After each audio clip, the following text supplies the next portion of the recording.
The strange thing about Breaking Bad and Better Call Saul, and also at the same time impressive, is how many of their villains come from a single place. And not only do they come from the same place, they're all from a single family, the Salamanca family. La familia es todo. That's why in this video, I'll analyze and explain each member of the Salamanca family and all their prominence within this universe full of violence.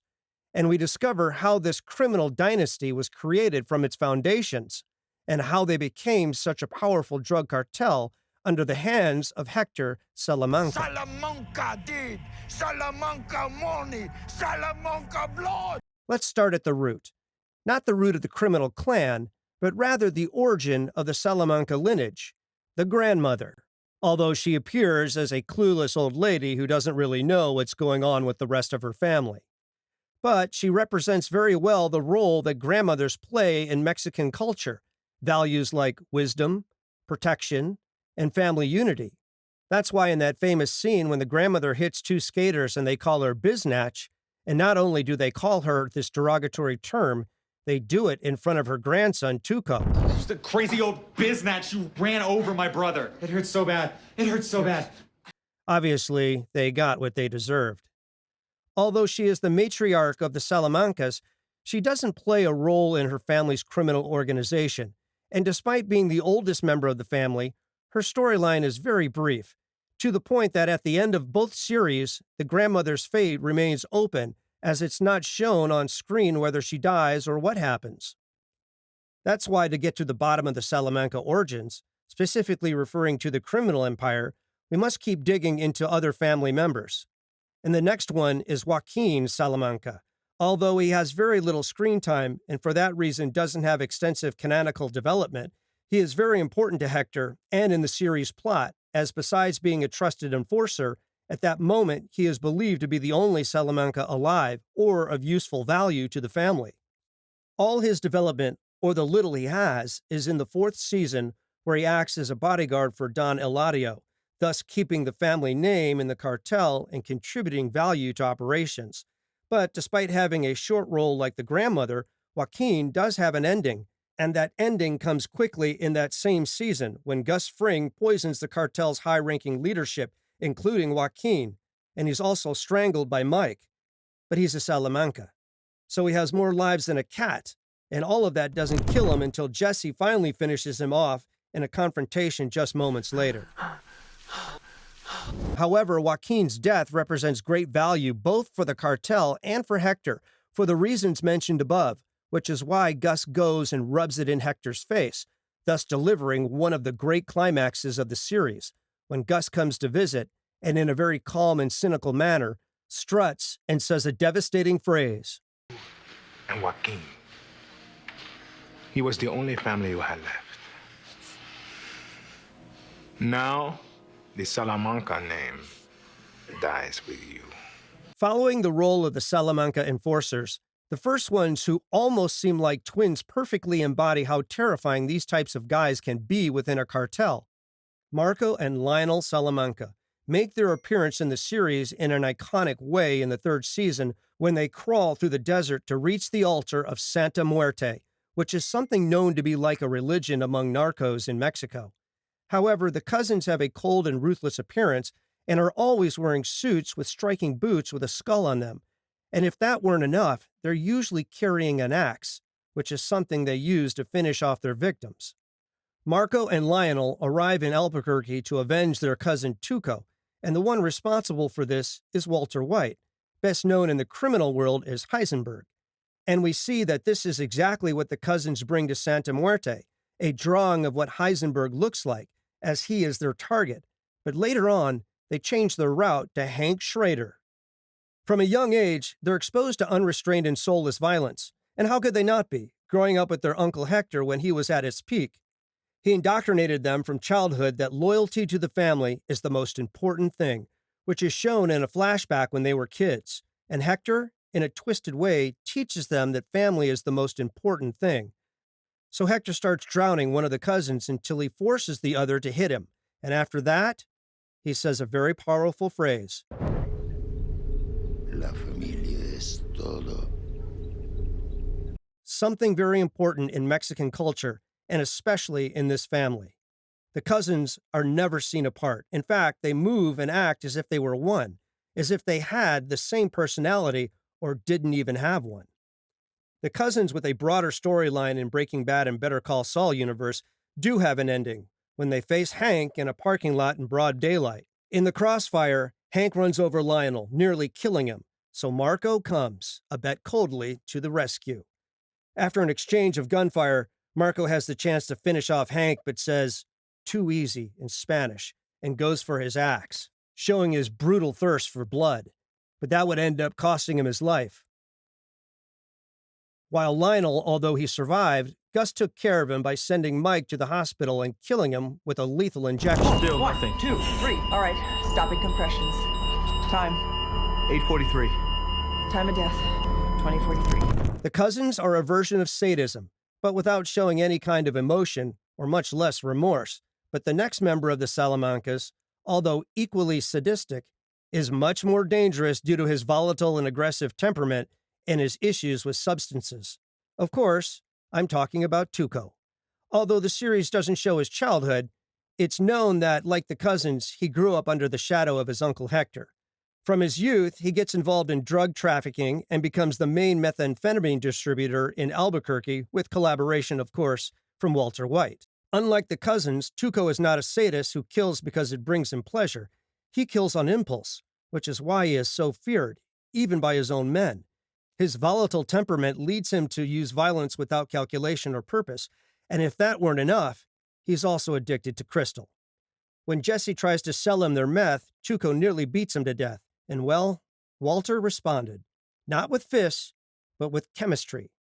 He walked into Tuco's den with a bag of fulminated mercury disguised as crystal meth.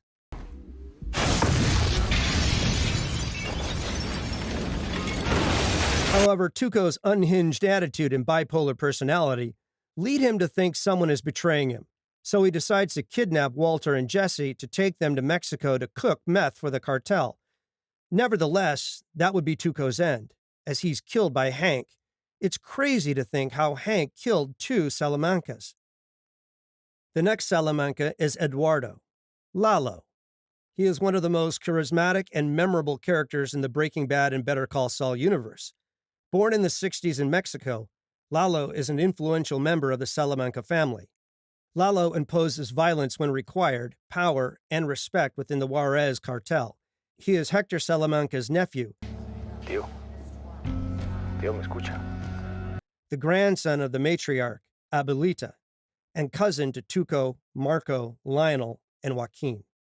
From a young age, Lalo grew up under the strict supervision of Hector, who molded him to understand the importance of family honor, absolute loyalty, and violence as a tool for control. Porque voy para el norte y lo voy a lastimar, los voy a lastimar como usted me dijo y después lo voy a matar, tío. Although not many details are known about his childhood, the events that marked his youth prepared him to become a charismatic and dangerous leader in the world of drug trafficking.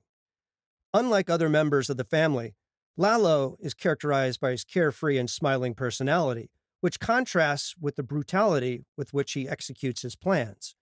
Cheerful and mischievous in appearance, You really are forever.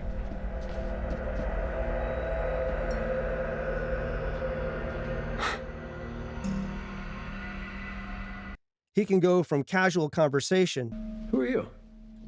Me? Nobody. I just need to talk to my lawyers. to extreme violence in a matter of seconds. No need to. Oh my God! No! Oh my God! No!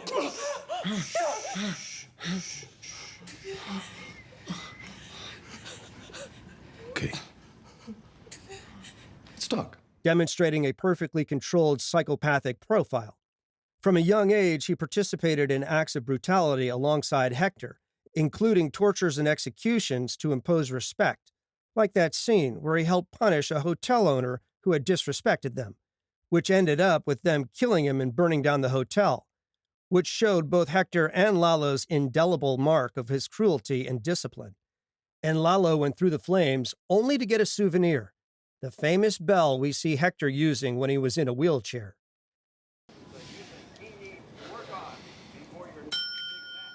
Over the years, Lalo became the third member of his family to lead major cartel operations, after Hector and Tuco. His intelligence, strategy, and charisma allowed him to surpass many of his peers, earning respect within the cartel and among his enemies. Despite his apparent friendliness, he did not hesitate to use violence to protect his interest or punish those he considered disloyal. His relationship with Gus Fring became one of the most tense and memorable in the Breaking Bad universe, transforming into his most formidable rival. Lalo attacked Gus's business, from the famous laundromat to the Los Palos Hermanos restaurants, undermining his reputation and showing he was capable of operating with caution, cunning, and cruelty in equal measure. With his loyalty, discipline, and leadership, Lalo solidified himself as one of the most dangerous figures in the cartel, a man who combined charm and charisma with a terrifying temperament.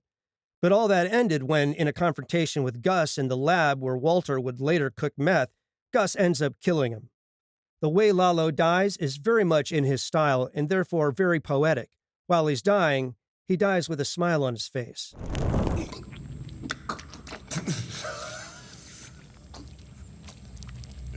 Now, moving on to the patriarch of the Salamancas. Obviously, it's Hector Salamanca. Hector is much more than the old man in a wheelchair we know in Breaking Bad. Before being paralyzed by a stroke, Personal. It is! It is personal!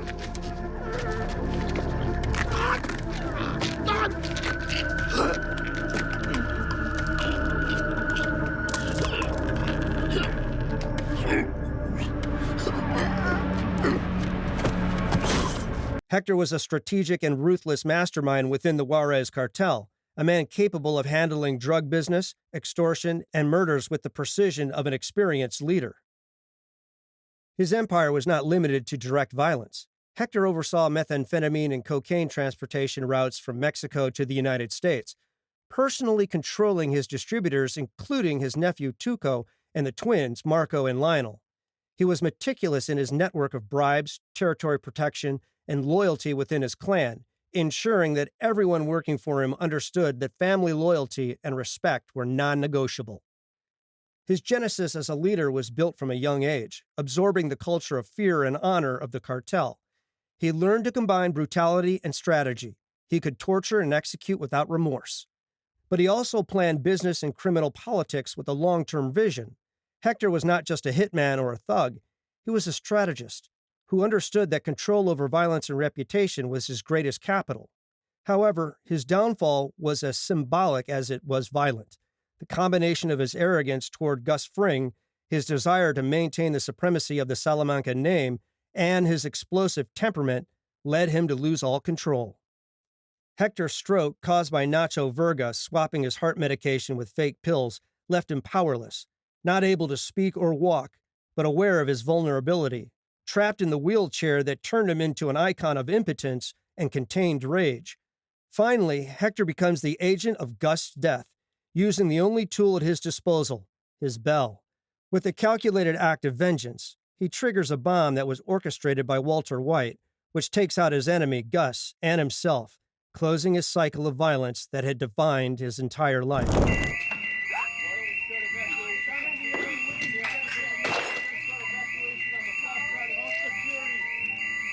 Before we finish, there's one more Salamanca that most people either forget or never realized was part of the family: Gonzo. Tuco once referred to him as his brother-in-law, which means he married Tuco's sister, making him a Salamanca by marriage. And while he might not be as ruthless or unpredictable as the rest of the family, Gonzo still represents the loyalty that defines this family.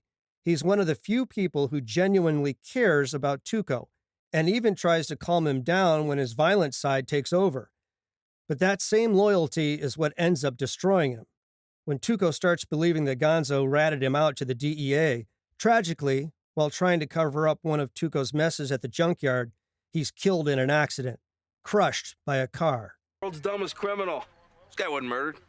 Look, big stuff here was moving this guy's body when the stack must have shifted. Crushed his arm, pinned him here, and he bled out. The Salamanca family is a clan marked by violence, loyalty, and ambition. Each member has left their mark, from the oldest generations to the most recent leaders, building a legacy of power and fear that crosses borders and decades. Their story reminds us how family, tradition, and reputation can define destinies, and how the combination of intelligence, cruelty, and discipline can turn anyone into a legend or a warning.